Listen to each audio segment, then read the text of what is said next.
এইবার ওমায় দেখে বলে, বেলাল তোর উট দুম্বা ছাগলের মালিক বানায় দেব, থাকার জন্য ভালো ঘরের ব্যবস্থা করে দেব। হযরতে বেলাল দেখে বলে, ওমাইয়া দুনিয়ার কোনো পার্থিব সম্পদের বিনিময়ে বেলাল তার ঈমান বিক্রি করবে না। বলুন আল্লাহু আকবার। বলে, আমার কথা না শুনলে বড় নেতা আবু জেহেলকে খবর দিব। হযরতে বেলাল ডেকে বলে, কোন বড় নেতা ছোট নেতা এখন কাউকে গোনার টাইম নাই। আমরা দুনিয়ার কোন আবু জেহেলকে ভয় করি না, আমি ভয় করি আমার আল্লাহকে। এইবার উমায় দৌড়ে চলে গেল আবু জেহেলের বাড়িতে, যা বলে, নেতার সংবাদ খুব খারাপ, আমার বাড়ি কৃতদাস বেলাল কালেমা পড়ে মুসলমান হয়েছে। তাই নাকি? বলে, হ্যাঁ ঠিক আছে, যাও আমি আসতেছি। আবু জেহেলের কিছু সাঙ্গ পাঙ্গ ক্যাডার মাস্তান ছিল, যাদের কাজই হলো মুসলমানদের উপর নির্যাতন জুলুম চালানো। আজও তাম পৃথিবীর জমিনে তাকায় দেখবেন, জালেমদের ক্ষমতা টিকে রাখার বিশেষ একটা বাহিনী থাকে, যাদের কাজই হলো টুপিওয়ালা দাড়িওয়ালা ইমানদার আল্লাহওয়ালাদেরকে টার্গেট করে করে হত্যা করা। ভালো করে বুঝবেন বাজান গো আমার, গভীর মনোযোগ দিয়ে শুনবেন। আবু জেহেল তার সাঙ্গ পাঙ্গ ক্যাডার মাস্তানি ওমর বাড়িতে হাজির হয়ে গেল। ডাইকে বলে, বেলাল এইদিকে আয়। এ বেলাল, এসব কি শুনছি, তুমি নাকি মুসলমান হয়েছো? হযরতে বেলাল ডেকে বলেন, গতকাল রাত্রিতে নবীজির হাতে হাত রেখে আমি কালেমা পড়ে মুসলমান হয়েছি।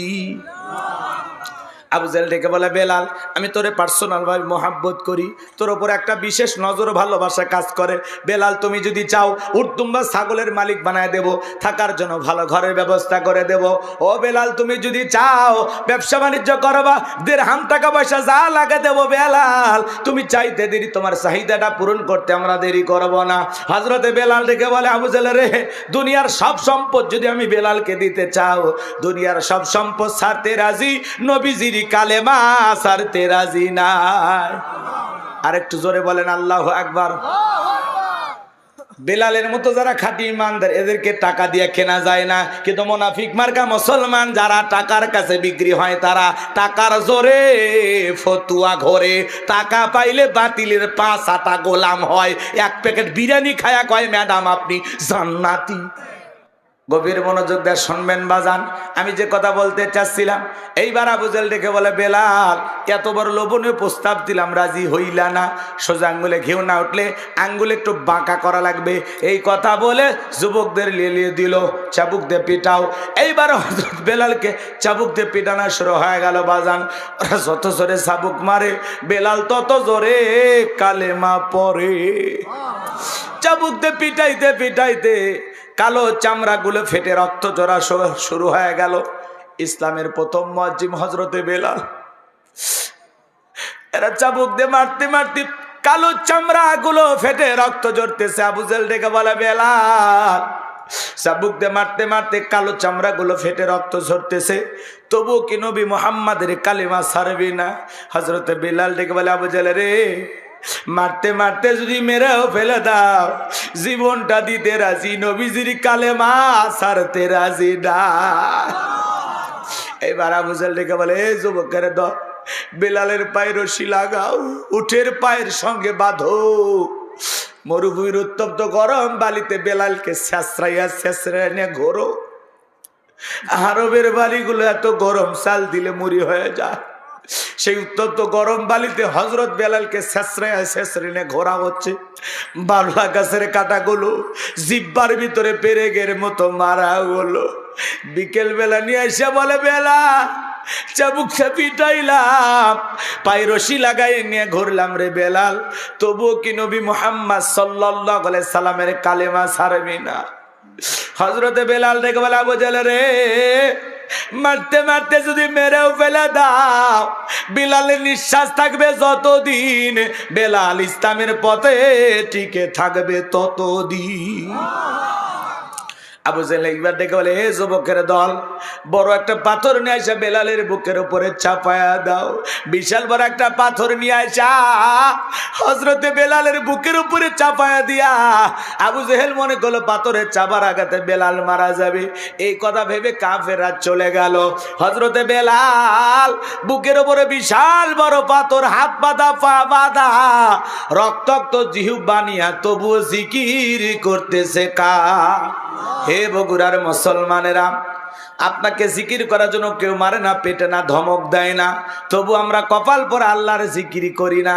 হাদিস শরীফের ভিতরে আসছে বাজান, যার জিহ্বাটা আল্লাহর জিকিরে তরু তাজা থাকে, আল্লাহর জিকিরে ভিজা থাকে, ওই জিহ্বাওয়ালা মানুষ কোনোদিন জাহান্নামের আগুনে জ্বলবে না। বলুন সুবহানাল্লাহ।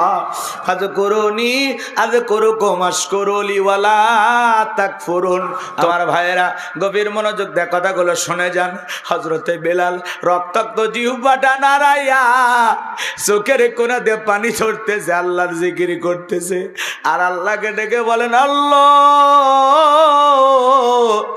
তুমি তো সেই আল্লাহ, ইব্রাহিমের জন্য যদি নমরুদের আগুনকে ফুলের বাগান বানায় দিতে পারো, ও আল্লাহ তুমি কি পারো না বেলালের বুকের পাথরটাকে তুলার মতো নরম বানায় দিতে? আমার বুকের উপরে পাথর থাকার কারণে তোমার মতো মালিকের জিকির করতে বড় কষ্ট হয়।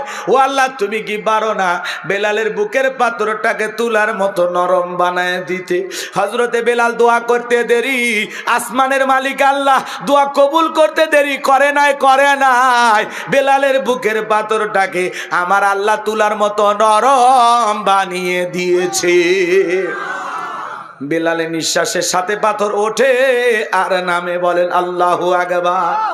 ইসলামের প্রথম মুয়াজ্জিন বেলাল, কি নির্যাতন জুলুম তার উপরে চলতেছে। নবীকে কতটা ভালোবাসতেন জানেন? হযরতে বেলাল হলো আশিকে রাসূল।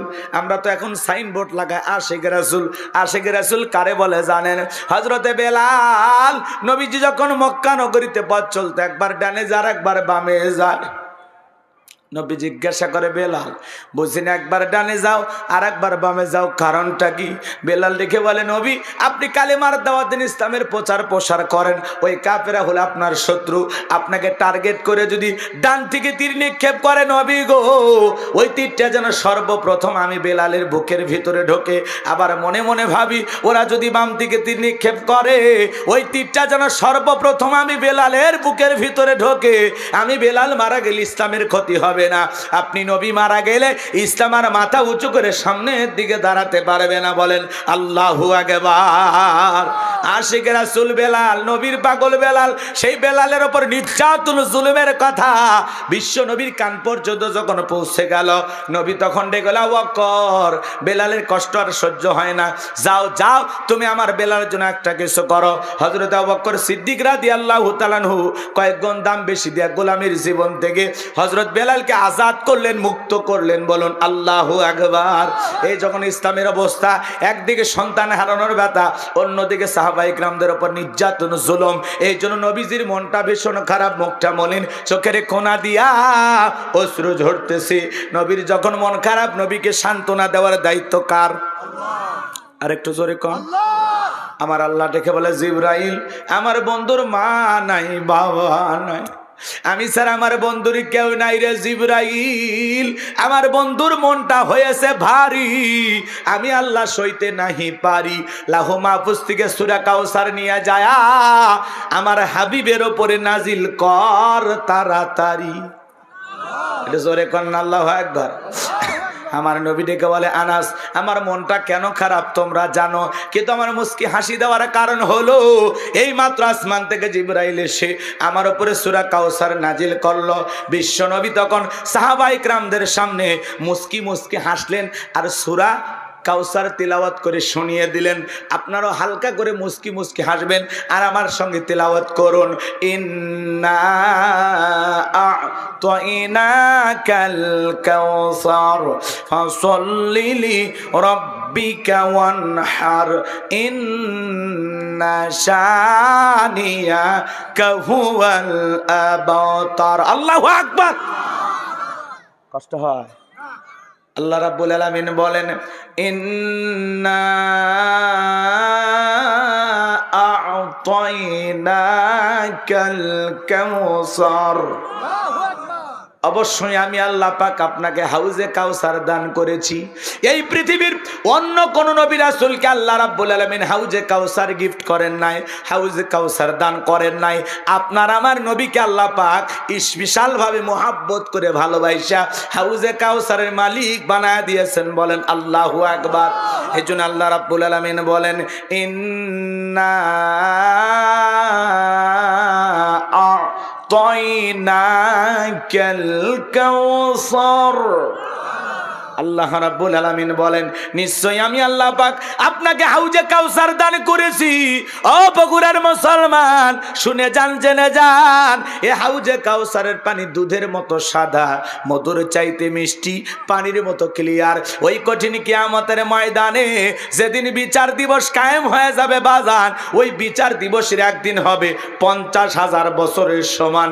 যেদিন সূর্য সহাত মাথার উপরে চলে আসবে, সূর্যের তাপে মানুষের মগজগুলো টকবক করে গলে যাবে, যেদিন বেঈমানদের জিহ্বা নাভি পর্যন্ত ঝুলে আসবে, যেদিন জমিনটা হয়ে যাবে তামার জমিন, পাহাড় পর্বত নদী বিল্ডিং ইমারত কোনো কিছু থাকবে না। কুল্লু মান আলাইহা ফান, এই পৃথিবীর জমিনের সবকিছু আল্লাহ তাআলা ধ্বংস করে দেবেন। ওই কঠিন কিয়ামতের ময়দানে যেদিন ভাই ভাইকে দেখে পালিয়ে যাবে, ইয়াউমা ইয়াফিরুল মারউ মিন আখি ওয়া উম্মিহি ওয়া আবি ওয়া সাহিবাতিহি ওয়া বানি। আল্লাহ রাব্বুল আলামিন বলেন যেদিন ভাই ভাইকে দেখে পালিয়ে যাবে, মাতা পিতা সন্তানকে দেখে পালিয়ে যাবে, স্ত্রী স্বামীকে দেখে পালিয়ে যাবে, কিয়ামতের ময়দানে কেউ কারো উপকারে আসবে না। ওই দিন কেউ কারো বোঝা বহন করবে না। ওই কঠিন কিয়ামতের ময়দানে আল্লাহর আরশের ছায়া ছাড়ার কোনো ছায়া থাকবে না। ওই ছায়ার ভিতরে আল্লাহ রাব্বুল আলামিন শাস্তির মানুষকে ছায়া দান করবেন। ওটা হলো কিয়ামতের ময়দানে আল্লাহ তৈরি করা ভিআইপি গ্যালারি। কিয়ামতের মাঠ হলো ফাইনাল খেলার দিন। আর ওইটা কি? আল্লাহ তৈরি করা স্পেশাল গ্যালারি, যেখানে আল্লাহর ভিআইপি বান্দারা বসবাস করবে। আমার ভাইয়েরা, আল্লাহর প্রিয় গোলামদেরকে আল্লাহ রাব্বুল আলামিন স্পেশাল ভাবে ছায়া দান করবেন। গভীর মনোযোগ দিয়ে কথাগুলো শুনবেন। মানুষ দলে দলে পানি পানি বলে চিৎকার মারবেন আর বিশ্ব নবীর দিকে রওনা করবেন। নবীজি হাউজে কাউসারে পেলেনে দাঁড়িয়ে আছেন, দলে দলে মানুষ নবীজির দিকে রওনা করবেন। কিছু মানুষের সামনে আল্লাহ রাব্বুল আলামিন তাদের চোখের সামনে পর্দার আবরণ তৈরি করে দেবেন। তারা আর নবীকে দেখতেও পাইবে না, হাউজে কাউসারের পিয়ালা পর্যন্ত পৌঁছাইতেও পারবে না। আমার নবী তখন ডেকে বলবেন আল্লাহ, সংখ্যায় আমি আমার অনেক উম্মতকে দেখতে পাইলাম, কেন জানি সংখ্যাটা কমে গেল, বুঝতে পারলাম না। আমার আল্লাহ তখন ডেকে বলবে বন্ধু, পাইকের ধরে আপনি সবাইকে হাউজে কাউসারে পানি পান করাতে পারবেন না। দুনিয়ার জীবনে দুইটি অপরাধ করেছিল যারা, আজকে আপনার হাতে হাউজে কাউসারের পানি পাবে না তারা। কয়টি অপরাধ জানার দরকার আছে না নাই? খুবই জরুরি। আমার ভিতরে থাকতে পারে, আপনার ভিতরে থাকতে পারে। গভীর মনোযোগ দিয়ে কথাগুলো শুনে যান বাজান।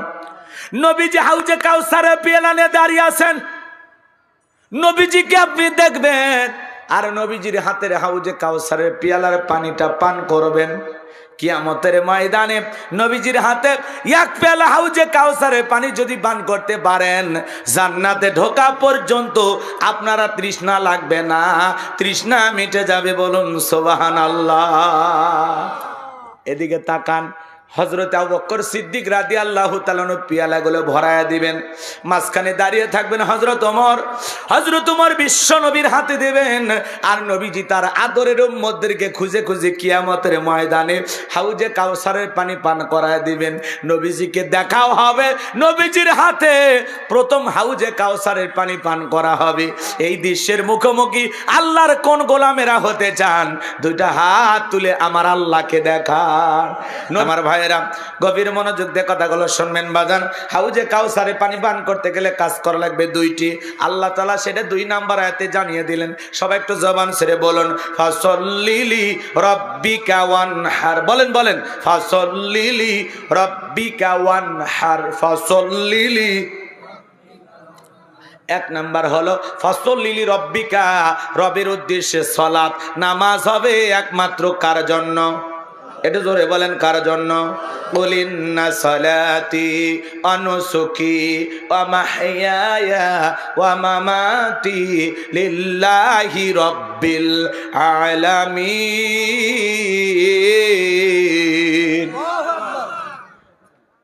সূরা আনআম আয়াত নাম্বার 162। আল্লাহ রাব্বুল আলামিন জানিয়ে দিলেন, নবীজি আপনি বলুন, আমার নামাজ, আমার কুরবানি, আমার জীবন, আমার মরণ লিল্লাহি রাব্বিল আলামিন, আসমান জমিনের প্রতিপালকের জন্য। মুমিন জীবনের সব ইবাদত হবে একমাত্র কার জন্য? আমার জীবন, আমার মরণ, আমার বন্দেগি কবুল কর ইয়া ইলাহি, আমার বন্দেগি, আমার জীবন, আমার মরণ, আমার জিন্দেগি। জোরে কোন মারহাবা। ভাইরা আমার, গভীর মনোযোগ দিয়ে কথাগুলো শুনবেন। ফাসল্লি রব্বিকা, রবের উদ্দেশ্যে সালাত, নামাজ হবে একমাত্র কার জন্য? নামাজ নামাজের মতো হওয়া লাগবে, যেই নামাজ দ্বারা আল্লাহকে রাজি খুশি করা যায়, আল্লাহর সন্তুষ্টি অর্জন করা যায়, এইরকম নামাজ পড়া লাগবে। যেমন তেমন নামাজ না, 2 মিনিটে 2 রাকাত 4G 5G গতির নামাজ না। নামাজ নামাজের মতো আদায় করা লাগবে। নামাজ যদি নামাজের মতো আদায় করেন, আল্লাহ কি দেবেন? আমার আল্লাহ রাব্বুল আলামিন বলেন, ফালইয়াবুদু রাব্বা হাযাল বাইত আল্লাযী আত'আমাহুম মিন জু' ওয়া আমানাহুম মিন খাউফ। আমার আল্লাহ রাব্বুল আলামিন বলেন, এই ঘরের মালিকের ইবাদত করো।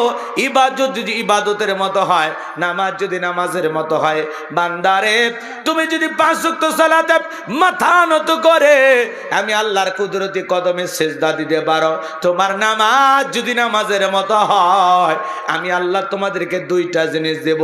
1 নাম্বার, রিজিকের টেনশন করা লাগবে না, আমি আল্লাহ তোমাদের রিজিকের ব্যবস্থা করব। বলুন সুবহানাল্লাহ। রিজিক দেওয়ার মালিক কে? আপনাদের এলাকা একটা প্রাণী বের হয় গভীর রাত্রে, রাতের 1টা 2টা 3টা থেকে দেখবেন বের হয়ে ঘোরাফেরা করে, কুহু কয়া চিল্লাওয়ার নাম শিয়াল পণ্ডিত। শিয়ালের নামে কি আপনাদের এলাকায় মুরগির হোটেল আছে? দাড়িদেওয়া বাজারে কি ভাতের হোটেল আছে? কথা কন। শিয়ালের নামে, শিয়ালের নামে কথা বোঝেন। ভাতের হোটেল আছে মানুষ খাওয়ার জন্য, শিয়ালের নামে কি আছে আলাদা? শিয়ালের নামে কি ব্যাংকের অ্যাকাউন্টে টাকা জমানো আছে? তাহলে ওই শিয়ালটারে খাওয়াই কে? পাখি সকালবেলা নীর থেকে বের হয়ে যায়, সন্ধ্যাবেলায় ওই পাখির পেটটা ভরে বাসায় ফেরত আসার ব্যবস্থা করে কে? আল্লাহ যদি পাখিকে খাওয়ায়, শিয়ালকে খাওয়ায়, আমরা হলাম আশরাফুল মাখলুকাত, আল্লাহকে আমাদেরকে না খাওয়ায় রাখবে? আমাদেরকে উত্তম জাতি বানাইছেন কে? কুনতুম খায়রা উম্মাতিন উখরিজাত লিন-নাস। আল্লাহ বলে তোমাদেরকে উত্তম জাতি বানাইছি, ভিআইপি বানাইছি। আমরা হলাম সৃষ্টির সেরা আশরাফুল মাখলুকাত। আল্লাহকে আমাদেরকে না খাওয়ায় রাখবে? আমাদেরকে রিজিক দেবেন কে? আমার আল্লাহ রাব্বুল আলামিন বলেন, ওয়ামা মিন দাব্বাতিন ফিল আরদি ইল্লা আলাল্লাহি রিজকুহা। সূরা হুদের ভিতরে আল্লাহ পাক জানিয়ে দিলেন, এই পৃথিবীতে এমন কোন বিচরণশীল প্রাণী নাই যার রিজিকের ব্যবস্থা আমি আল্লাহ আসমান থেকে করি না। ওই আটলান্টিক মহাসমুদ্রের 33,000 ফিট গভীরতল পানি নিচে থাকা ছোট্ট একটা প্রাণী, তার রিজিকের ব্যবস্থা আমি আল্লাহ আসমান থেকে করি। বলুন সুবহানাল্লাহ। তাহলে 1 নাম্বার, নামাজ নামাজের মতো আদায় করলে আল্লাহ ওই বান্দাকে না খাওয়ায় রাখবে না, আল্লাহ এই রিজিকের ব্যবস্থা করবেন। আর 2 নাম্বার হলো ওয়া আমানাহুম মিন খাউফ, সকল ভয় থেকে আল্লাহ নিরাপত্তা দিবেন। আমাদের সমাজে ভয় আছে না নাই? মেয়েটা কলেজে গেল, একা একা ফিরবে নাকি জামাই সাথী নিয়ে ফিরবে? ভয় আছে না নাই? মেয়েটা স্কুলে গেল, ভালোভাবে ফিরবে নাকি কারো লালসার শিকার হবে? ভয় আছে না নাই? আপনি বিকাশের দোকানদার, 2 লক্ষ টাকা নিয়ে শিবগঞ্জ থেকে আপনার এই বাড়ি, গ্রামের নাম বুজরুক শুকরা দক্ষিণ পাড়া, বিশাল একটা নাম করছে কামসারা। এই গ্রামে আসবেন 2 লাখ টাকা নিয়ে, রাত 2টা বাজে শিবগঞ্জ থেকে এই পর্যন্ত আসবেন, মনে মনে ভাবতেছেন আল্লাহ টাকা নিয়ে বাড়ি পর্যন্ত যাইতে পারবো নাকি ছিনতাইকারী কবলে পড়ে টাকা যান 2টায় হারাবো। ভয় আছে না নাই? চুরির ভয় আছে না নাই? ছিনতাইয়ের ভয় আছে না নাই? ডাকাতির ভয় আছে না নাই? এই জমিনে চুরি ছিনতাই বন্ধ হবে সেই দিন, আল্লাহর কোরআন দিয়ে চোরের বিচার করা হবে যেই দিন। মানুষের তৈরি করা তন্ত্র মন্ত্র দিয়া, ডক্টর কামালের তৈরি করা সংবিধান দিয়া এই সমাজে শান্তি প্রতিষ্ঠিত করা যাবে না। লন্ডন আমেরিকার আইন দিয়ে সমাজে শান্তি আসবে না। এই সমাজে শান্তি কায়েম করতে হলে লাগবে আল্লাহর আইন। স্বাধীনতার 54 বছরে কেটে গেল, প্রত্যেকবার প্রধানমন্ত্রী হলো মুসলমান, নামাজের ন্যূনতম বিল বাংলার পার্লামেন্টে কোনো নেতা পাস করলো না। কথা বলেন ঠিক কি না? তার মানে এই জমিনে কার আইন চালু করা লাগবে? আল্লাহর আইন চালু না হওয়া পর্যন্ত চুরি বন্ধ হবে না। কিন্তু নেতারা আল্লাহর আইন কেন চালু করতে চায় না? ওই যে গ্রাম অঞ্চলে একটা কথা আছে, প্রবাদ আছে বাজান, সরিষাই ভূত। নেতা যে আল্লাহর আইন চালু করবে, নেতা জানে আমি এই হাত দিয়ে যে পরিমাণে কলমের খোঁচা দিয়ে দুর্নীতি করেছি, প্রথম হাত নেতার দায় কাটা যাবে। 11 লক্ষ কোটি টাকা দুর্নীতি করে বিগত ফ্যাসিস্ট জালেমেরা এই দেশ থেকে বিদেশে পাচার করেছে। এটা তো আমরা প্রথমে রিপোর্ট পাইছিলাম এত টাকা, পরে এখন আরো রিপোর্ট প্রকাশ হয়েছে। আজ পর্যন্ত আমরা যতটুকু তথ্য পেয়েছি 29 লক্ষ কোটি টাকা এই দেশ থেকে বিদেশে পাচার হয়েছে। সুবহানাল্লাহ বলবেন না? এই টাকা হলো সব এই দেশের জনগণের। কথা বলেন না কেন? টাকা কার? এই দেশের জনগণের।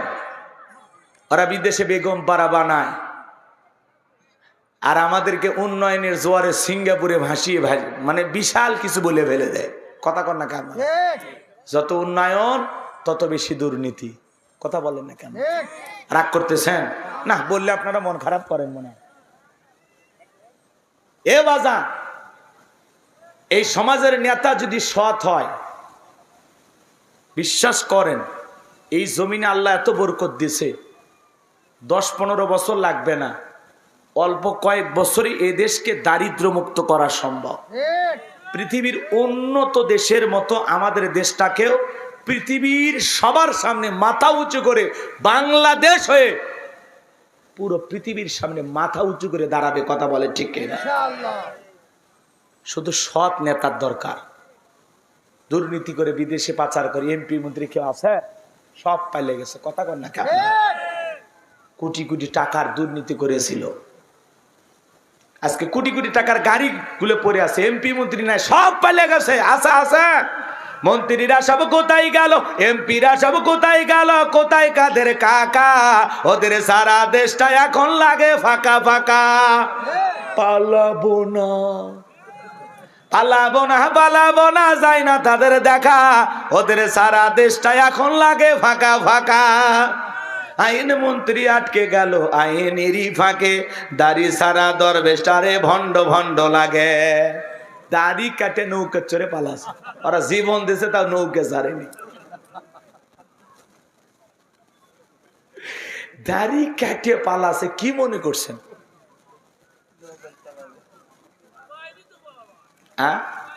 আরে বাবা চেষ্টা করছে তো, ও আটকে গেছে।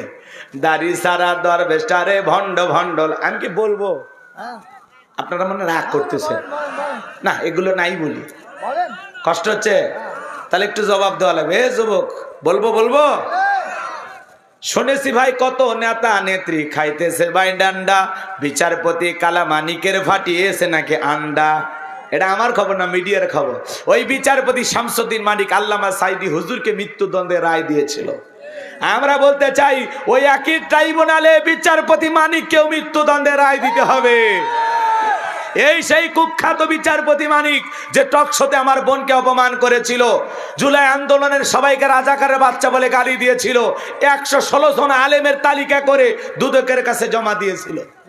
আমার রোল নাম্বার ছিল 23, ওই সিরিয়ালে আমিও ছিলাম। যারা আলেমদের তালিকা করেছিল বিনা তালিকায় জেলখানায় ঢুকেছে কে? কথা বলেন কে? পলকের ঝলক গেল থামিয়ে নেটের চাকা, ওদের সারা দেশটা এখন লাগে ফাঁকা ফাঁকা। কোথায় গেল সংসদেতে মমতাজের গান, কোথায় গেল হযরত বলা শামীম ওসমান? সংসদের মমতাজের গান আছে?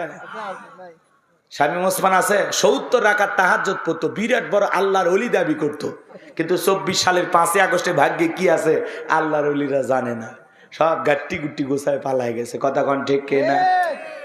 আরে এই পুলিশ সে এমপি মন্ত্রী কথা শুনি জামাত বিএনপি লোকদেরকে পিটাইতো, আজকে ক্ষমতার পরিবর্তন হয়ে গেছে, সেই একই পুলিশ এখন আওয়ামী লীগকে দৌড়ানি দেয়। কথা কোন ঠিক কিনা?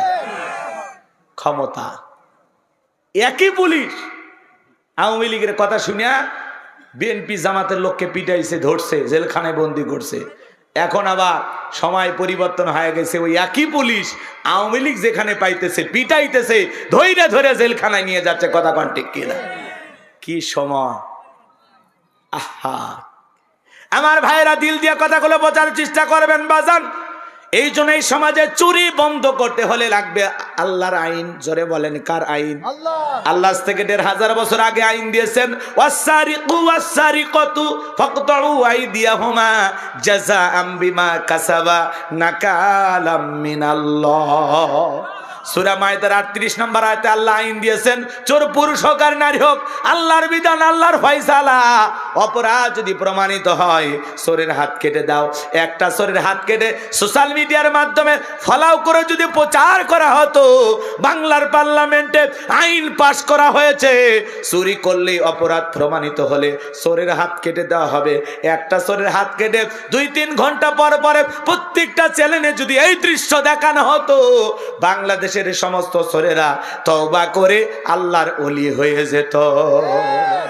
কিন্তু কে শোনে কার কথা? আজও গেল না মনের ব্যথা। এখন উচিত কথা যদি কই, পেটের ওপর দিয়া যাবে মই। এ আনন্দে কিছু লোক কিনা খাবে বগুড়ার স্পেশাল দই। কথা বলেন না কেন? রাগ করেন নাকি আপনারা? আমার ভাইয়েরা মন খারাপ করবেন না। এই জমিনে তাহলে চুরি, দুর্নীতি, টেন্ডারবাজি, চাঁদাবাজি, খুন, ধর্ষণ বন্ধ হবে সেই দিন। আল্লাহর কোরআনে দিয়া সমাজে বিচার চালু হবে যেই দিন। আল্লাহর বিধান ছাড়া মানুষের তৈরি করা নিয়ম নীতি দিয়া এই জমিনের 1 কিলোমিটারেও শান্তি প্রতিষ্ঠিত হবে না। 1 ইঞ্চি মাটিতেও শান্তি ফিরে আসবে না। কথা কয় না? কথা কি বিরক্ত হয়েছেন? এই জমিনে আল্লাহর আইন চালু হোক। কারা কারা আছেন একটু হাত তুলে দেখান তো দেখি। লিল্লাহি তাকবীর। আল্লাহ এই জমিনকে ইসলামের জন্য কবুল করেন। এটা জোরে কোন আমিন। আমার ভাইয়েরা, তাহলে হাউজে কাউসারের পানি পান করতে গেলে ফাসলি লিরাব্বিকা, রবের উদ্দেশ্যে সালাত আদায় করা লাগবে। নামাজ হবে একমাত্র রবের জন্য। এদেশে নামাজি আছে 5 রকমের: 5-এর, 7-এর, ঠাটের, খাটের, ভোটের। নিয়মিত যারা 5 ওয়াক্ত সালাত আদায় করে এরা হলো 5 ওয়াক্ত নামাজি, নির্ভেজাল মুমিন। 7 দিন পরে পরে জুমার নামাজ পড়ে যারা লাইফ সাপোর্টে বেঁচে থাকা মুসলমান, তারা এদেশে জুমার নামাজের জন্য মসজিদ ভাঙ্গা 2 তলা 3 তলা করা হয়। আর ফজরের নামাজের সময় 1 কাতারে মুসল্লিও পাওয়া যায় না। এমন মসজিদ আছে বাজান, মুয়াজ্জিম একাই আযান দিয়ে একাই নামাজ পড়ে, একটা দুলা ভাইও আসে না। কে মুয়াজ্জিম সাহেব? কথা ঠিক না? মাঝে মাঝে 2 জন 3 জন, কয়জন? আর গ্রামত আছে 200-300 মানুষ, বাকিগুলো বইয়ের কোলক থেকে নামিচ্ছে না। এ দুনিয়া কি মনে করছে তামাশা করার জন্য আল্লাহ পাঠাছে? নামাজটা পড়েই যান। কথা কর না কেন? মসজিদের সাথেই বাড়ি, আজান হয়, উঠে বাথরুমে যা পেশাব করে যা আবার ল্যাপের ভিতর ডাকে। এ মুয়াজ্জিম কি তো পেশাব করার জন্য ডাকলো? শুধু মসজিদ, কোটি টাকার মসজিদ বানাইলে হবে না। শুধু মসজিদে নামাজ তাকওয়া লিখে রাখলে হবে না। এখানে যারা সালাত আদায় করবে প্রত্যেকটা ইমানদারের অন্তরে তাকওয়া থাকতে হবে। শুধু মসজিদের জন্য টাকা কালেকশন করলে হবে না, মুসল্লিও কালেকশন করা লাগবে। কথা বলেন ঠিক কিনা? আজকের মাহফিল থেকে কারা কারা ওয়াদা দিতে পারবেন যে ওয়াদা দিলাম হুজুর আজকে 7 থেকে শুরু করে 5 ওয়াক্ত ফরজ নামাজ মসজিদে গিয়ে জামাতের সহিত আদায় করব ইনশাআল্লাহ? হাত তুলে দেখান কারা কারা নামাজ পড়বেন। সাহস দেখছে? হাত তোলে না। এ মার খাবেন নাকি আমার হাতে? হাত তোলেন নাকি আপনি? হাত তোলেন, একজনও বাকি থাকবে না। হাত তোলেন। আপনি মুসলমান না? এ মাঝখানে যারা হাত তোলেন নাকি হিন্দু? হাত তোলেন নাকি? হাত তোলেন। নামাজ পড়বেন তো ইনশাআল্লাহ? হাত নামান। রাগ করেন কে? রাগ করেন কে? আপনি মুসলমান না? ওয়াদা দেন ভাই। বলা যায় না আজকে হাত তুলে ওয়াদা দিচ্ছেন, আল্লাহ আপনার জীবনটাকে পরিবর্তন করে দিতে পারে। এই ওসিলায় আল্লাহ আপনাকে মাফও করে দিতে পারে। কথা বলে না কেন? এখনো শয়তান আপনাকে আটকে রাখছে। আপনি মুসলমান, আপনি বলেন তো 5 ওয়াক্ত সালাত আদায় করে নফল না ফরজ? কেন পড়তেছেন না? 7 দিন পরে পরে 2 রাকাত নামাজ পড়ে নিজেকে পাক্কা ইমানদার দাবি করতেছেন, বিরাট বড় আল্লাহওয়ালা ভাবতেছেন, নাকি 7 দিন পর পরে এসে আল্লাহর সাথে তামাশা করতেছেন? আপনি নিজেই বলেন জুমার 2 রাকাত পড়লেন, ওই দিন ফজরের 2 রাকাত কি ছিল? নফল না ফরজ? জুমার 2 রাকাত মানে ফজরের 2 রাকাত। তো এই 2 রাকাত আপনি পড়তে আসলেন, ফজরে কেন আসলেন না? জুমার 2 রাকাত পড়ে গেলেন, আসরে কেন মসজিদে আসলেন না? বলেন, জবাব দেন। কেন আসেন না? কেন আসেন না বাজান? কিসে আপনাকে ধোকা দিল? কার বুদ্ধি শুনে আপনি আসতেছেন না? কেন আসতেছেন না বলেন না? সারাটা দিনে 5 ওয়াক্ত সালাত আদায় করতে 1-1.5 ঘন্টার সময় লাগে। 24টা ঘন্টার মধ্যে 1.5টা ঘন্টা মালিককে দেওয়া যাবে না? 1-1.5 ঘন্টা আল্লাহর জন্য বরাদ্দ হয় না। এই সময়ের মালিককে, এই সময়টা দিছে কে? সময়কে আপনার বাপ দাদা। কবে মানুষ হবেন? কবরে যা আফসোস করে লাভ নাই। আজকে গোলাম রব্বানি বড় বড় কথা বলতেছে, কষ্ট পাইতেছেন। এই কথাগুলো সেই দিন কাজে লাগবে যেদিন কবরে যাবেন। ইস, সেই দিন হুজুরের ওয়াজ শুনে যদি আমি 5 ওয়াক্ত নামাজ পড়তাম, ইস সেই দিন থেকে যদি আমি পরিবর্তন হয়ে যেতাম, ইস সেই দিন যদি আমি তওবা করে ভালো হয়ে যাইতাম। আফসোস হবে কবরে গেলে। আর সেই দিন আফসোস করি আপনার এই ভুল সংশোধন করার আর সুযোগ পাবেন না। বাজান, যারা কবরে শুয়ে আছে একটা সিজদা দেওয়ার জন্য আফসোস করতেছে, একবার সুবহানাল্লাহ পড়ার জন্য আফসোস করতেছে। আজকে আপনার হাতে অনেক সময় আল্লাহ দিয়েছে, আসুন না একটু পরিবর্তন হয়ে যায়, একটু রবের দিকে ফিরে আসি। মসজিদের দরজাটা এখনো খোলা, চলেন না মসজিদে যাই, নামাজ আদায় করি। রসুল আকরাম সাল্লাল্লাহু আলাইহি সাল্লামের জীবন দশায় ফজরের নামাজের সময় মসজিদ যেরকম কানায় কানায় পূর্ণ ছিল, জুমার নামাজের সময় মসজিদ কানায় কানায় পূর্ণ ছিল। আমি এই যে এই বছরে হজ করছি, দেখে আসছি বাজার, ফজরের সময় যে দৃশ্য, জুমার সময় ওই একই দৃশ্য। সুবহানাল্লাহ। প্রত্যেকটা মানুষ দোকানদারি ব্যবসা বাণিজ্য সব ফেলায়া মসজিদে চলে যাচ্ছে, আর আমরা আজান হয় কোদাল ঘারত করে নিয়ে জমি যাচ্ছি আলু লাগান লাগবে। কথা কয় না কে? আচ্ছা, 5টা মিনিট সিজদা দিয়ে গেলে কি হবে আপনি কন্যা কয়? কথা কয় না? জহরের নামাজ পড়তে কত সর্বোচ্চ 10-12 মিনিট না দেন না, 12টা মিনিট। ওকে চা খাইতে তো 20 মিনিট যায়, বিড়ি টানতেও তো 10টা মিনিট যায়। কথা কন না কি আপনারা?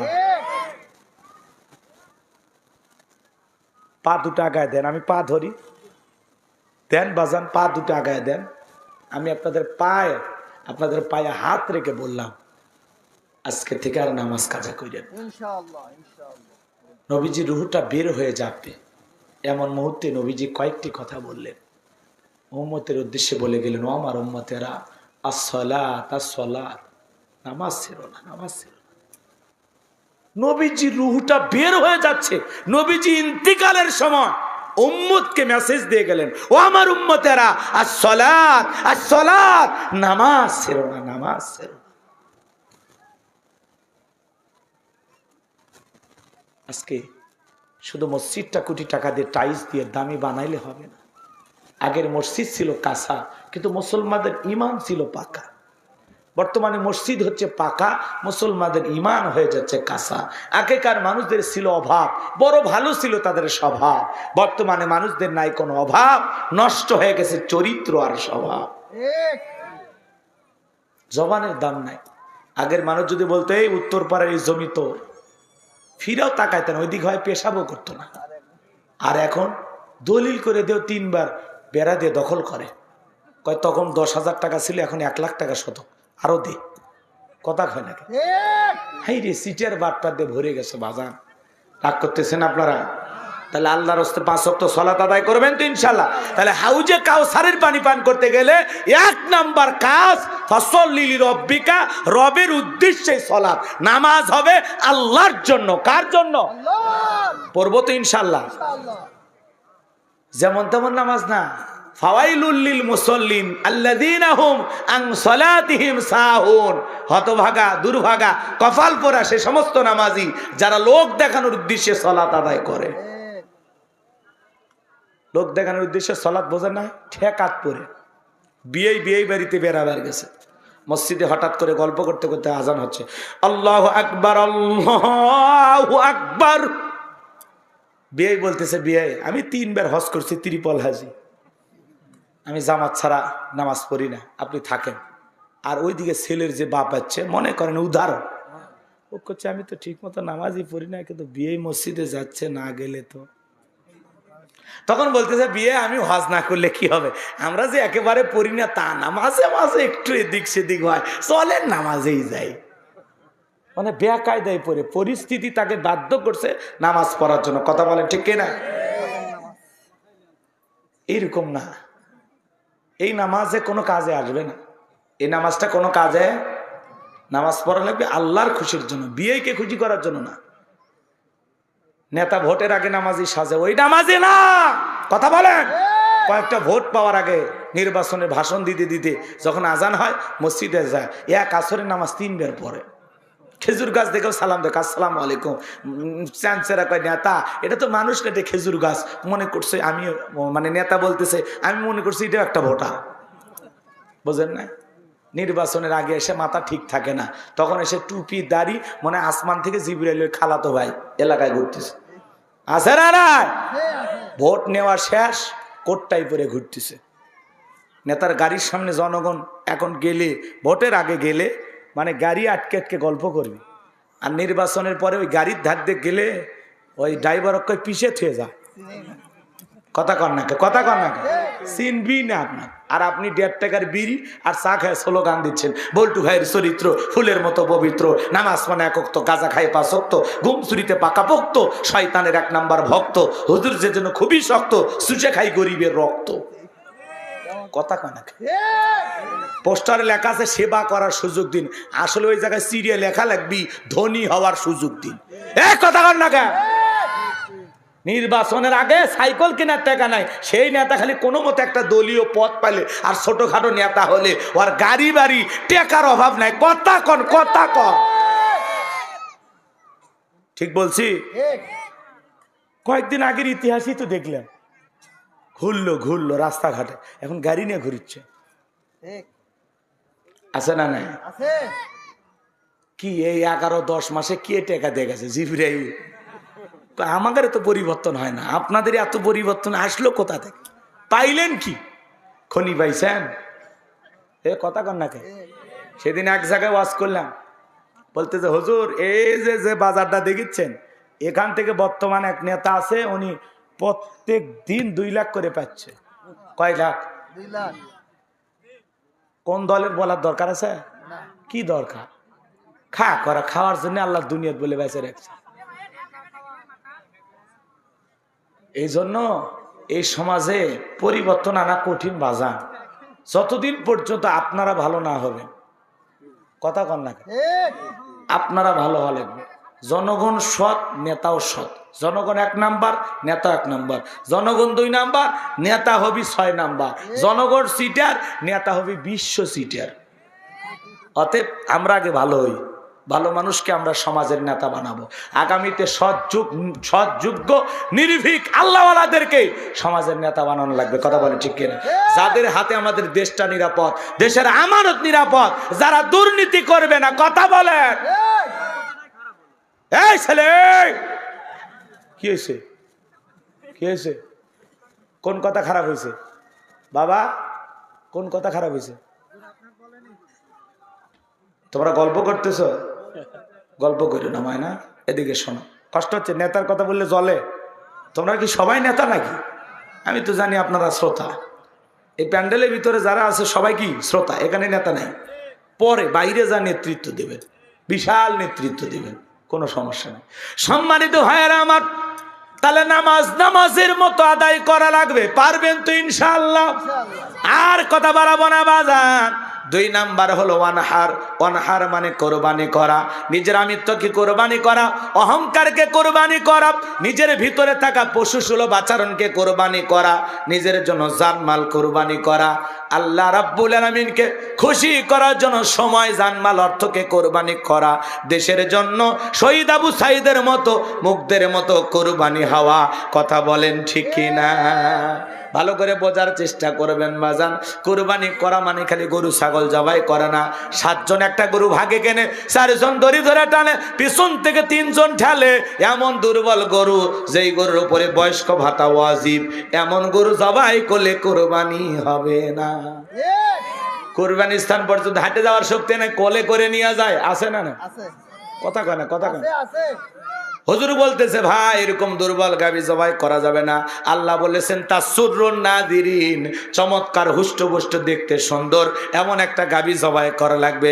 বলতেছে হুজুর ওপরে হাড় দেখা গেলেও ভিতরে গোস্ত সেট করা আছে, আপনি খালি জব করে দেন তো। এত কথা কন কে? কথা বোঝেননি? কষ্ট হচ্ছে না? এরকম দুর্বল গরু জবাই করা যাবে না। শোনেন শোনেন, কোরবানির ওয়াজ আপনাদের মসজিদের ইমাম সাহেব করবেনি, আমি আজকে করব না কোরবানির ওয়াজ। খালি 3টা জিনিস আপনাদেরকে খেয়াল রাখতে বলতেছি। 3টা জিনিস। 1 নাম্বার শোনেন, যারা কোরবানি দেবেন, এই কোরবানি কার জন্য? কথা কন। আল্লাহর জন্য। কোরবানি দেবেন কার জন্য? আল্লাহর জন্য। আল্লাহকে রাজি খুশি করার জন্য। ভালো কথা কি বুঝতেছেন? কিন্তু অনেক মানুষ বলে কোরবানি না দিলে মানুষ সমাজে কি বলবে, কোরবানি না দিলে ছেলে মেয়ে মানুষের গোস্তের দিকে তাকায় থাকবে, না এটা আমি সহ্য করতে পারবো না, প্রয়োজনে কিস্তি তুলে হলেও দিব। আছে না নাই? অনেকে বলে নতুন জামাই বাড়িতে গোস্ত না বাড়ালে মান সম্মান থাকবে না, অতএব সুদের উপরে টাকা নিয়ে হলেও কোরবানি দেব। এরকম চিন্তা ভাবনা যারা কোরবানি দেবে, একজনের কোরবানি হবে না। কথা কয় না, কথা কয় না। আপনার কে বলেছে এভাবে কোরবানি দিতে? আপনার উপরে যদি কোরবানি ওয়াজিব হয় দেবেন, টাকা নাই তো কুরবানির কথাই নাই রে পাগলা। তোর এত চিনতে পারছে কে? কথা কয় না, কথা কয়। তোমার টাকা নাই দেওয়ার চিন্তাই বা। তোমার কে বলছে ঋণ কইরা কিস্তি তুইলা সুদ সেই টাকা দিয়ে কুরবানি দেবেন? আল্লাহ হেদায়েত দান করেন। এটা জোরে কর না আমিন। ছেলে মেয়ের গোস্ত খাওয়ানোর জন্য নয়। কুরবানি করা মানে কি? খালি গোস্ত খাওয়ার দান্দা? কুরবানি করা মানে কি জানেন?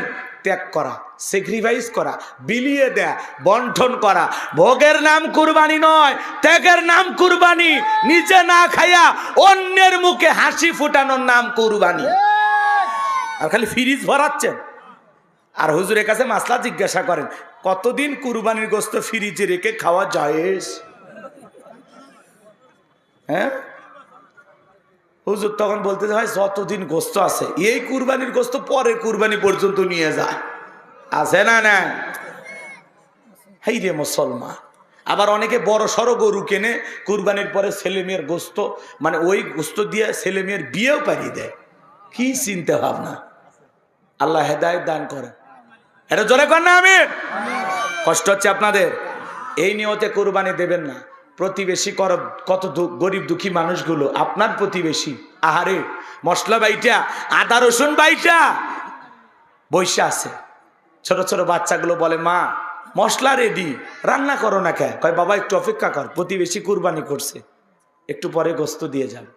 আপনার একটু গোস্তের টুকরার আশায় প্রতিবেশী মশলা এটা বসে আছে, আর আপনি নিজে খাইয়া বিকেলবেলা দাঁত খুলুল করিয়া দাঁড়িয়ে দাও বাজারে যা করছেন, এইবারের কুরবানির গোস্তর সেই টেস্ট। হ্যাঁ, যা আরসি খাইতেছেন পেটের হজম হওয়ার জন্য, আর প্রতিবেশীর বাড়িতে 2টা টুকরো পৌঁছেনি, আপনার খবর নাই। আগে খবর নেন এই গ্রামে কারা কারা কুরবানি দেয়নি, তাদের ঘরে এক সন্ধ্যা খাওয়ার মতো গেছে কিনা। কথা কন নাকি আপনারা, খালি ফ্রিজে ঢুকেন, দিয়ে আসেন, যান প্রতিবেশীদের দিয়ে আসেন। বাড়ির আশেপাশে যে কয়জন কুরবানি দেয়নি ঘরগুলোতে একটু পৌঁছে দিয়ে আসেন। ওরা খাইয়া খুশি, আরশের মালিক আল্লাহ খুশি। কথা কন, কথা কন, পারবো তো ইনশাআল্লাহ। 2 নাম্বার, টাকাটা হালাল হবে। সুদের টাকা, ঘুষের টাকা, হারাম উপার্জনের টাকা দিয়া কোরবানি দিলে হবে না। আল্লাহ পবিত্র, তিনি পবিত্র বস্তুকে ভালোবাসেন। আমরা পারবো তো ইনশাআল্লাহ।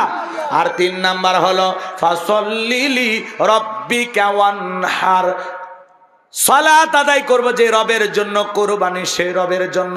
তার মানে কি বোঝা গেল, আগে নামাজ পড়ো তারপরে কোরবানি করো। নামাজি হয়ে কুরবানি দেওয়া লাগবে, বেনামাজির কুরবানি কবুল হবে না। কথা কয় না, কথা কয়, এই কথা কয় আমার ইমাম, ঠিক আছে। যেই কইছি বেনামাজির সাথে ভাগে কুরবানি দেবেন না, কোন সুদখোর, ঘুষখোর, আরাম উপার্জনকারী ব্যক্তির সাথে কুরবানি দেবেন না, না না। মসজিদের বাইরে দেখি বেনামাজির আন্দোলন, কয় হুজুর এত বড় কথা বললো বেনামাজির সাথে কুরবানি দেওয়া যাবে না। ঠিক আছে, আমরা বেনামাজি একদল হয় কুরবানি দেব, হুজুর থেকে জবাই, হুজুরের কাছ থেকে জবাই করেও নিব না। পরের সময় যাওয়ার আগে সেক্রেটারি ফোন দিয়ে করছে, হুজুর অবস্থা খারাপ, আর আইসেন না। কি কন, তাহলে বেনামাজিদের পাওয়ার আছে না নাই? আছে না না? আল্লাহ ওদের হেদায়েত দান করুক। এখনো ফোন দিয়ে আফসোস করে, এখনো ফোন দিয়া আফসোস করে। এই জন্য বাজান, হক কথা আপনাকে বলাই লাগবে। কথা বলেন না কেন? তাহলে আমরা কোন বেনামাজির সাথে, সুদখোরের সাথে, ঘুষখোরের সাথে ভাগে কুরবানি দেব না। প্রয়োজনে একা একটা ভেড়া কিনে, ছাগল কিনে জবাই করবেন। আপনার ওই শোনেন, আপনার ওই গোস্ত, গরুর গোস্ত খাওয়ার আশায় কারোর সাথে ভাগ দেবেন না। যে আমি হাজি মানুষ, 2-3টা লোকের সাথে ভাগে দেওয়া লাগবে। কেউ নামাজ পড়ে না, কেউ বেনামাজি, কেউ হারামখোর, এদের সাথে যে মিলেমিশে দিচ্ছেন, আপনার কুরবানি কবুল হবে? এক হাজি ধরছিলাম, কয় হুজুর ওদের টাকা ভেজাল থাকলে আমারটা ঠিক আছে, তা আপনারটা ঠিক আছে তো একাই দেন। তখন বলতেছে বাড়িতে কেউ খাসির গোস্ত খায় না, আছে না? তো আল্লাহ যেন আমাদের হেদায়েত দান করেন, এটা জোরে বলেন আমিন। তাহলে কুরবানি যারা দেবেন, 1 নাম্বার নিয়ত সহি, 2 নাম্বার টাকা হালাল, 3 নাম্বার নামাজি হয়ে কুরবানি দেব ইনশাআল্লাহ। 3 নাম্বার আয়াত, সর্বশেষ আয়াত, আল্লাহ রাব্বুল আলামিন বলেন ইন্না শানিয়াকা হুয়াল আবতার। আল্লাহু আকবার। আমার আল্লাহ ডেকে বলে, নবী যারা আপনাকে লেজ কাটারির বংশ বলে, আপনি কষ্ট মনের মধ্যে নেবেন না। ওই আবুল হাবুদ বা সাইবা, ওদের বংশে বাতি জ্বালানো কেউ থাকবে না। নবী গো, আপনার ছেলে সন্তানগুলোকে আমি আল্লাহ পাক শিশুকালে নিয়েছে, এজন্য কষ্ট মনের মধ্যে নেবেন না। এই পৃথিবীতে আপনাকে মহব্বত করা, আপনাকে ভালোবাসার কোটি কোটি রুহানি সন্তান পাঠাবো, যারা আপনার জন্য জীবন দিতে প্রস্তুত থাকবে। তাম পৃথিবীতে 700 কোটির উপরে মানুষ, এর মধ্যে 200 কোটি হলো মুসলমান। আমরা সবাই নবীজি রুহানি সন্তান। নবীজির অপমানে যদি না কাঁদে তোমার মন, মুসলিম নয় তুমি মুনাফিক, নবীজির দুশমন। ফ্রান্সের জালেমেরা নবীজির কার্টুন প্রদর্শন করলো, দেয়ালে দেয়ালে কার্টুন টাঙাইছে, নাকটা বেঁকা করে, মুখে কয়েকটা দাড়ি লাগায়া বলে ইনি মোহাম্মদ। জোরে কন্যা উযবিল্লাহ। আমার নবী কি দেখতে কার্টুনের মতো? এই পৃথিবীর সবচাইতে সুন্দর মানুষটির নাম মুহাম্মদ রাসূলুল্লাহ সাল্লাল্লাহু আলাইহি ওয়াসাল্লাম। যে নবীর চরিত্রের সার্টিফিকেট আল্লাহ দিয়া বলেন ওয়া ইন্নাকা লাআলা খুলুকিন আযীম।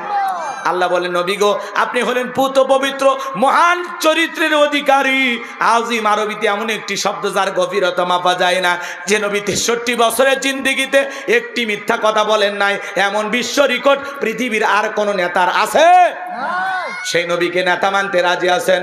হে যুবক, সেই নবীকে আদর্শ মানতে রাজি আছো তো ইনশাআল্লাহ? আল্লাহ বলেন লাকাদ কানা লাকুম ফি রাসূলিল্লাহি উসওয়াতুন হাসানাহ, তোমাদের জন্য উত্তম আদর্শ আছে রাসূলের জিন্দেগির ভিতরে। এজন্য যুবক, মেসি, নেইমার, রোনালদো ওদের মতো চুলের কাটিং দিলে হবে না, চুলের কাটিং দেওয়া লাগবে নবী মুহাম্মদকে অনুসরণ কইরা। কথা বলেন ঠিক কিনা?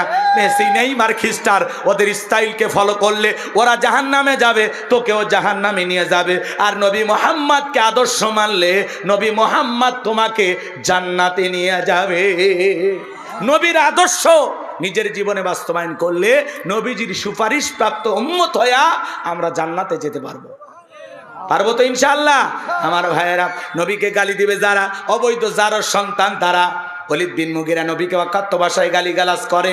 আল্লাহ আয়াত নাজিল করে বলেন উতুল্লিম বাদা যালিকা জানিম, নবী গো, এই ওলীদ বিন মুগীরা হলো পিতৃ পরিচয়হীন যার সন্তান, ওর জন্মের ঠিক নাই, আর জন্মের ঠিক নাই। ওলীদ বিন মুগীরা বলে নবী এত বড় কথা, আপনি থাকেন, আমি বাড়িতে যাই। এই বাহার ওলীদ বিন মুগীরা তার বাড়িতে গেলেন। তার মায়ের নাম ছিল ঝর্ণা। বলে মা, করবি না কোনো তাল বাহানা, নবী মুহাম্মদ আমাকে বলেছেন উতুল্লিম বাদা যালিকা জানিম, আমি নাকি পিতৃ পরিচয়হীন যার সন্তান, আমার নাকি জন্মের ঠিক নাই। ওলীদ বিন মুগীরার মা মনে মনে ভাবতেছে এই গোপন তত্ত্ব নবী জানলো কেমনে? নবী তো জানতেন না, নবীকে জানিয়ে দিয়েছেন তিনি কে? আল্লাহ। এইবার ওলীদ বিন মুগীরার মা বলতেছে বাবা, আমার বয়স হয়ে গেছে, আমি মিথ্যা কথা বলবো না, এক ঠ্যাং কবরে গেছে, মিথ্যা বইলে কি লাভ? তোর বাবা ব্যবসা বাণিজ্যের কাজে এতটাই ব্যস্ত থাকতো, তোর বাবা ব্যবসা চেনে, টাকা চেনে, কিন্তু তোর মায়ের মন বোঝে না, সে যে কেন আসে না, কিছু ভালো লাগে না, এবার আসুক, তারে আমি মজা দেখাবো। কথা বলেন না কেন? দেখবেন কিছু ভাইয়েরা যখন বিদেশে থাকে, এলাকার দুষ্ট দেবরা ভাবি দরজায় যা স্লোগান দেয়, ভাবি ভাইয়া তোমার বর, আমি যে দেবর, ভেবে দেখো ভাবি কার কত দাবি, ভাই গেছে মালয়েশিয়ায়, আমি তো দেশে আসি। চান্স পাইলে ভাবির ঘরে ঢুকে বলে ভাবি আপনার যে চেহারা দেখে মনে হয় না যে আপনার বিয়ে হয়েছে, বিয়ে না হলে ভাবিটা কিসকারের বদমাইশ। কথা কন নাকি আপনারা? ভাবির অন্তরে যদি আল্লাহর ভয় থাকতো, ডেকে বলতো কুল্লিল মুমিনিন ইয়াগুদ্দু মিন আবসারিহিম, আল্লাহ বলেছেন মুমিন পুরুষের দৃষ্টি থাকবে নিচের দিকে, আমাকে দেখার অধিকার তোর ভাইয়ের আছে, তোর জন্য আমাকে দেখা জায়েজ নাই, ঘর থেকে বের হয়ে যা। মা বোনদের আওয়াজ শুনতেছেন? মা, দুইটা পুরুষ হইতে 2 কিলোমিটার দূরে থাকবেন, একটা দেবর আর একটা দুলা ভাই। হাদিসের ভাষায় এদেরকে মৃত্যুতুল্য বলা হয়েছে, এরা বিষাক্ত সাপের চাইতেও ভয়ঙ্কর।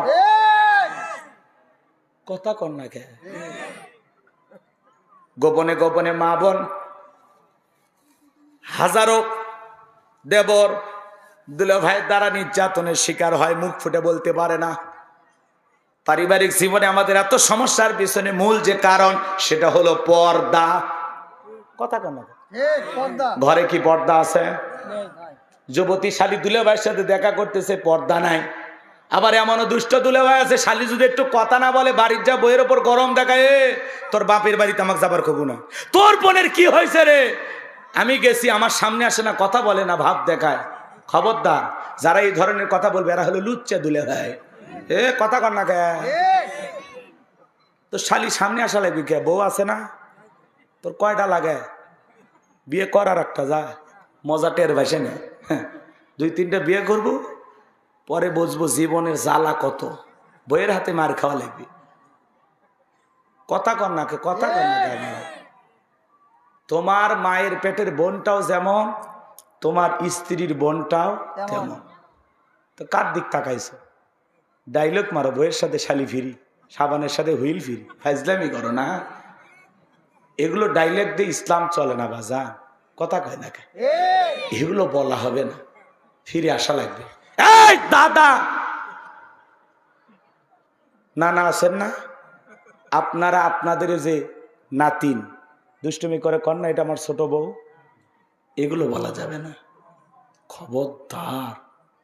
আচ্ছা, আপনার যে ছেলে, সে একটা বাচ্চা জন্ম দিছে, ওইটা আপনার কে হয়? নাতনি না? এর সাথে কি আপনার বিয়ে জায়েজ আছে? তো আপনি কি বলতেছেন যেটা আমার ছোট বউ, ছোট গিন্নি, এগুলো বলেন কেন? আস্তাগফিরুল্লাহ। মজা করেও বলা যাবে না। কথা কর না কে? অবাক হচ্ছেন? ভুল করি না আমরা অনেক সময়? ফিরে আসা লাগে। এই তরুণ যুবক মা বোনেরা শুনে যান, এই সমাজকে যদি পরিবর্তন করতে যান, আমাদের বড় সমস্যা হলো বর্তমানে এই মোবাইল। এই মোবাইলের ওজন কম, কিন্তু মোবাইলের মাধ্যমে পাপের ওজনটা বেশি। আজকে মানুষকে পাপের কাছ থেকে কন্ট্রোল করা যাচ্ছে না এই মোবাইলের কারণে। কথা বলেন না কেন?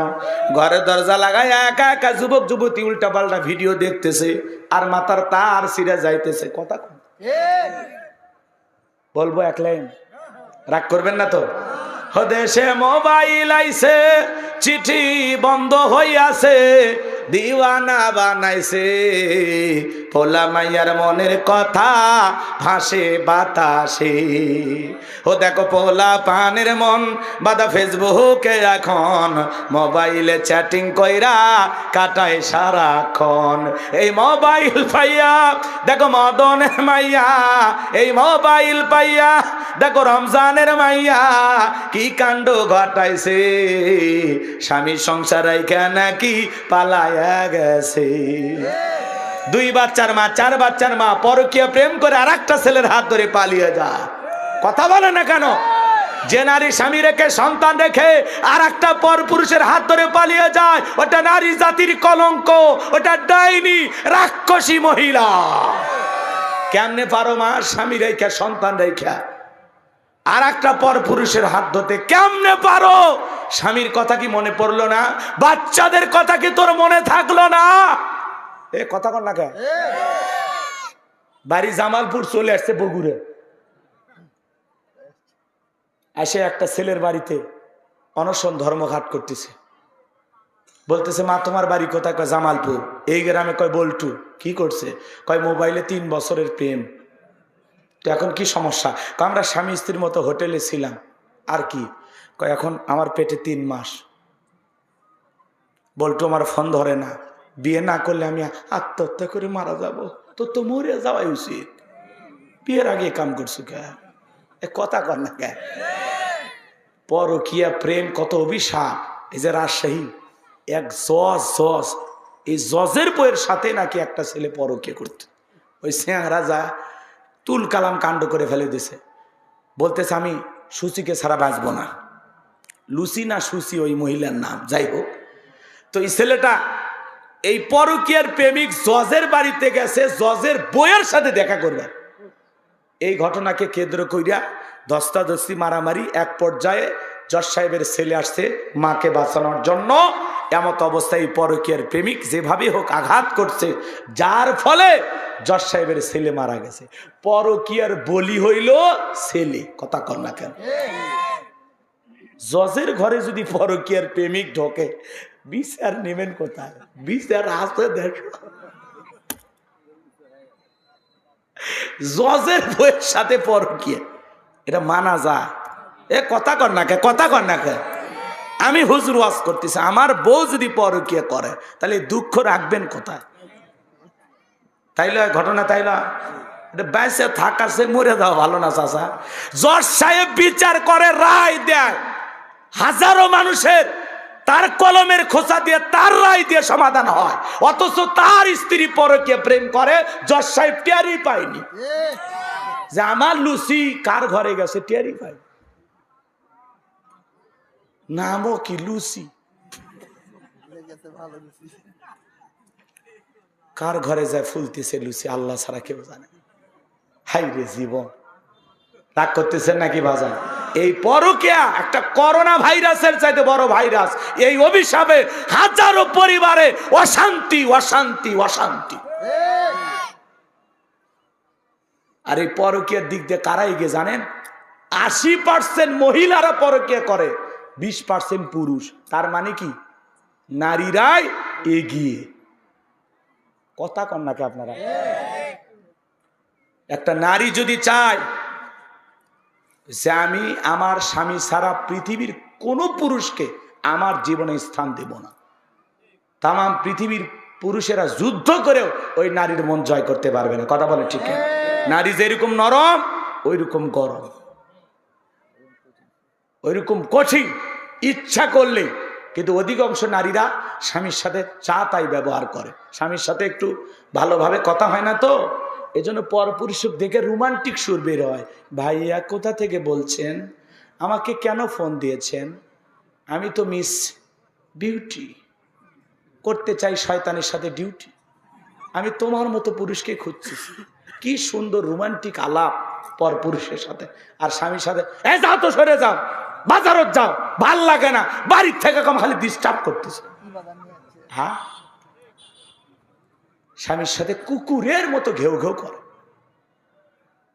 তাও আমরা সহ্য করে মানিয়ে নিয়ে আসি। 2-3টা বাচ্চা আছে, থাক, কি কবু ক, তাও থাক, পরকীয়া করিসটা।